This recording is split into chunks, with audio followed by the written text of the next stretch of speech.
What's going on, people? It's your boy, the Expert Genius, and having little car problems right now. The windshield wipers, I guess the little motor is out on it, so I need to get that fixed. But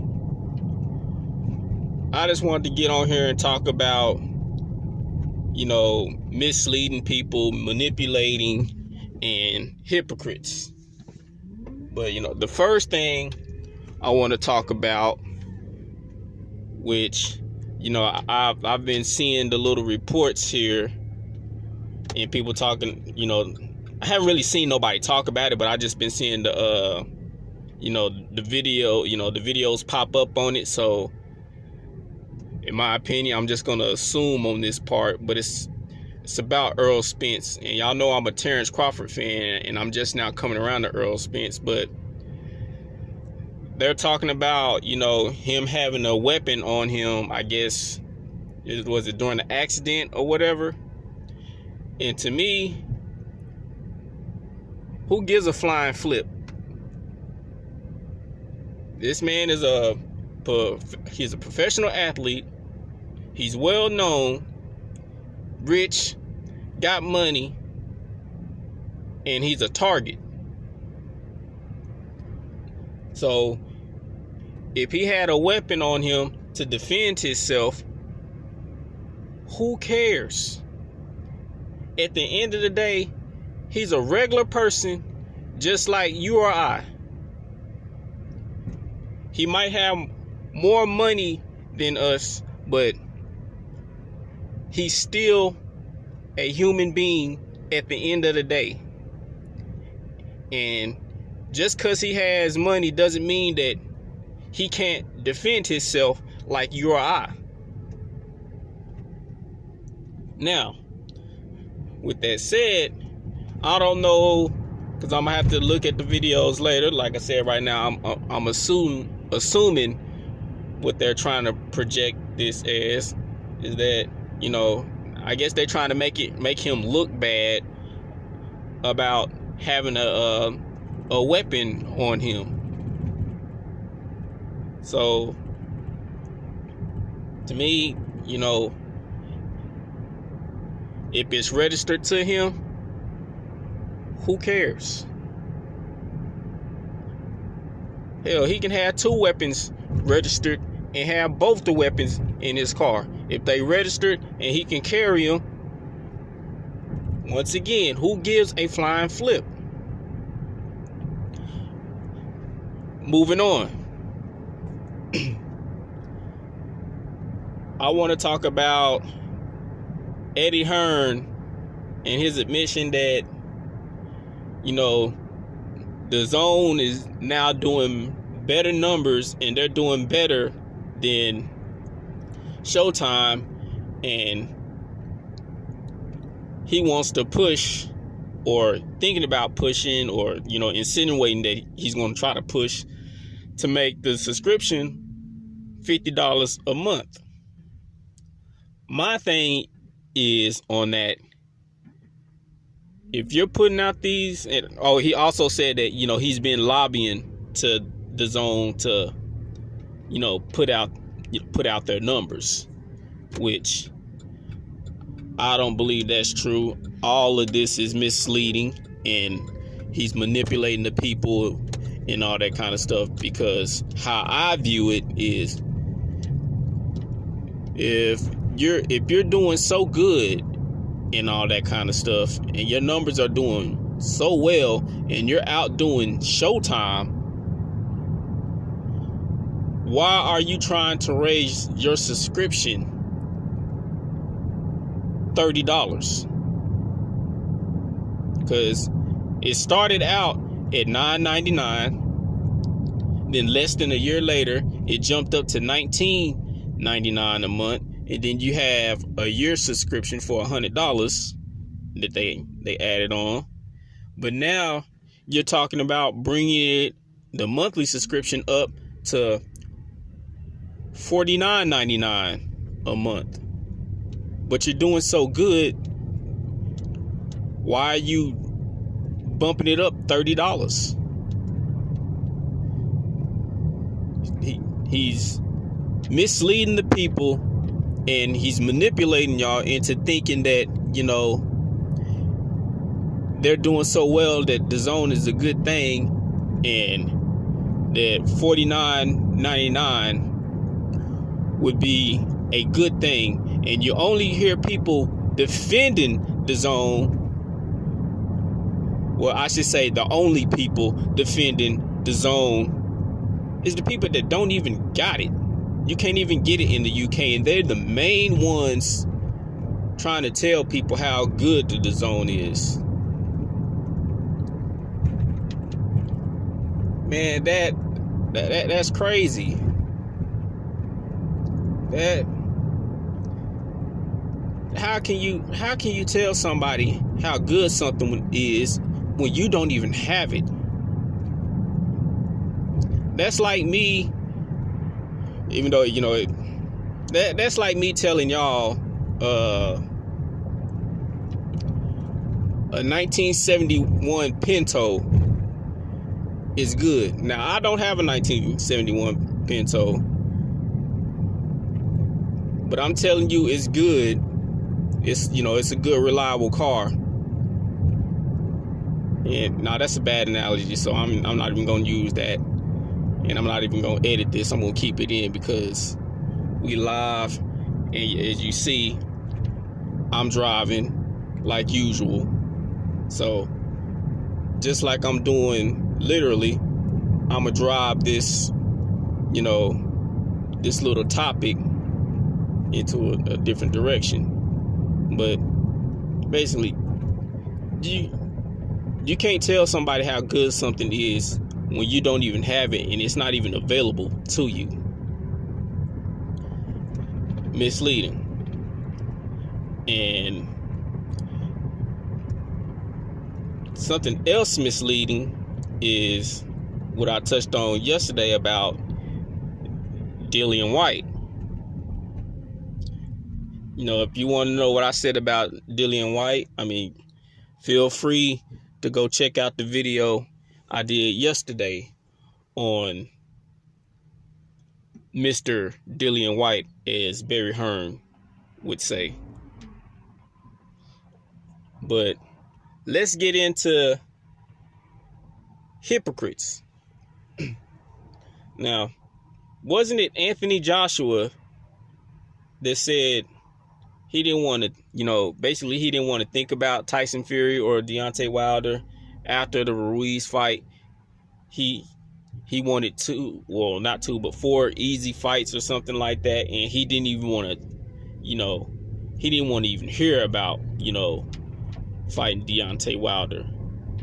But since saying that, during saying that, and, you know, as we see after, that's all that's coming out of Anthony Joshua's mouth is Deontay Wilder. And wasn't they saying Deontay Wilder was using his name to, you know,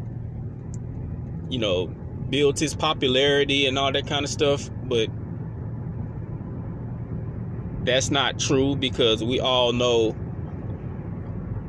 when Deontay Wilder used Anthony Joshua's name, it was usually in response to something Joshua said, or mainly something Eddie Hearn said. But it's Eddie Hearn and Joshua that's out using Deontay Wilder's name, and Joshua right now using Deontay Wilder's name heavy to rebuild his status and his popularity. You know, he got to rebuild his image from, you know, getting knocked out. And want to talk about, you know, the resumes, and, you know, he had to do the heavy lifting. What heavy lifting? Honestly, people, because I'm a firm believer in, when it comes to Deontay Wilder and Anthony Joshua's, their resumes is not better than one another. It's not. So I want to know, what's the heavy lifting Anthony Joshua did? When he fought Dillian White, they were both up and coming prospects fighting for a Commonwealth title over there in the UK. He drops out the WBC rankings and buys and pays for a belt from Charles Martin, who Charles Martin was looking at him like food, and they were definitely looking at Charles Martin like food. So I want to know the heavy lifting Anthony Joshua has did, because there was no heavy lifting before the Dillian Whyte fight, and there was no heavy lifting after the Dillian Whyte fight. I mean, y'all want to talk about Deontay Wilder? Oh, he only fought Tyson Fury because, you know, he hadn't had a fight. Well, no, he was out of the ring for, 3 years. But yeah, he had 2 tune-up fights before he fought Deontay Wilder. I would like to know what tune-up fight Vladimir Klitschko had, a 41-year-old Vladimir Klitschko had in preparation for Anthony Joshua.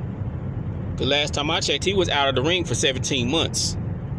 No tune-up, no nothing. Just out the ring for 17 months, and then bam, right back in the ring with Anthony Joshua.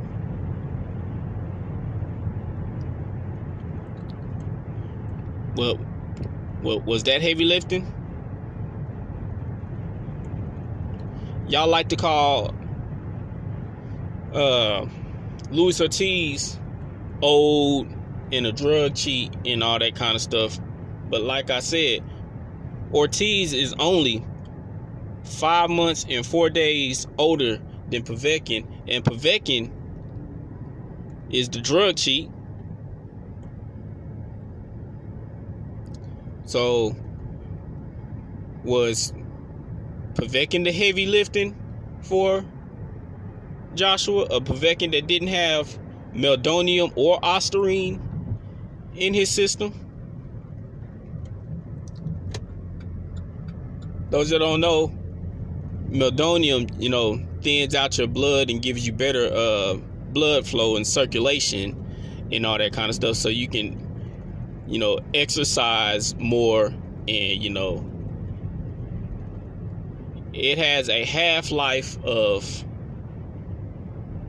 4 to 6 hours, and it can stay in your system from 2 to 3 days, but it can stay in your system from anywhere from 2 to 3 months if you've been taking it like crazy, and all of a sudden you just want to, you have to stop taking it. So if you've been taking it for years and then all of a sudden you have to stop taking it, then it's going to take 2 or 3 months for it to, to get out of your system. But they want to manipulate y'all into thinking that, this was stuck in Povetkin's system, for over a year, which it was outlawed in September of 2015, but didn't go into effect until January 1st of 2016. And he had tests before the one he failed for both A and B samples for meldonium. And for ostarine, when he failed that, when the WBC took his word for saying that, it was in his system, it was lying dormant in his system. They took his word for it. He failed again for ostarine, going up against about to go up against Bermane Stiverne. And ostarine, that helps build lean muscle, and it also gives you strength. So, Y'all like to call Luis Ortiz a drug cheat, but y'all want to, forget the stuff Povetkin did, just misleading and manipulating people, which in fact turns y'all into hypocrites, just the ones that defend this crap. But back to the heavy lifting. Where's the heavy lifting? I would love to know where the heavy lifting is for Anthony Joshua's career, because you can't throw, well, he fought Vladimir Klitschko. Okay. Deontay Wilder fought Tyson Fury, the man that ended Vladimir Klitschko's, reign. So you dare say Joseph Parker, the man that turned down Wilder to fight Anthony Joshua, or do y'all want to say Carlos Takam? I mean, who is it? My boy Andy Ruiz, a cherry pick gone wrong, and then who before the rematch decided he was going to work out a deal with Eddie Hearn for another 2 or 3 fights to work with Eddie Hearn, and then just basically followed Anthony Joshua around the ring like a walking piñata, disappointing everybody. Like, come on, where's this heavy lifting? Y'all say, y'all say, and Anthony Joshua say he's did in his career. Where is this good resume at? Because if you sit down and think about it, both Anthony Joshua and Deontay Wilder have a better resume than Tyson Fury, but there's nothing about Deontay Wilder's resume or Anthony Joshua's resume that stands out between the two. Again, misleading and manipulating people. I just wish y'all would all wake up and do your own research and use your own brain and stop letting people tell you how you should think and what you should think. Stop using rumors, speculations, and opinions as if they're facts, and go look for the facts yourself. But this is your boy, the Expert Genius, aka XP, about to head back to the house. I was about to go somewhere, but I decided, you know what, I'm about to go back to the house and chill for a minute. But like I said, this your boy just doing this video. Before I get out, shout out to the LDBC, and also shout out to my boy T-Dub at What's Blazing in Sports here on YouTube. I'd like for y'all to go over there and subscribe to my brother, help him build his channel. Let's try to get him over 10,000 subscribers this year. Doing that for him would be a big favor for me. But until next time, y'all already know what it is. We out here.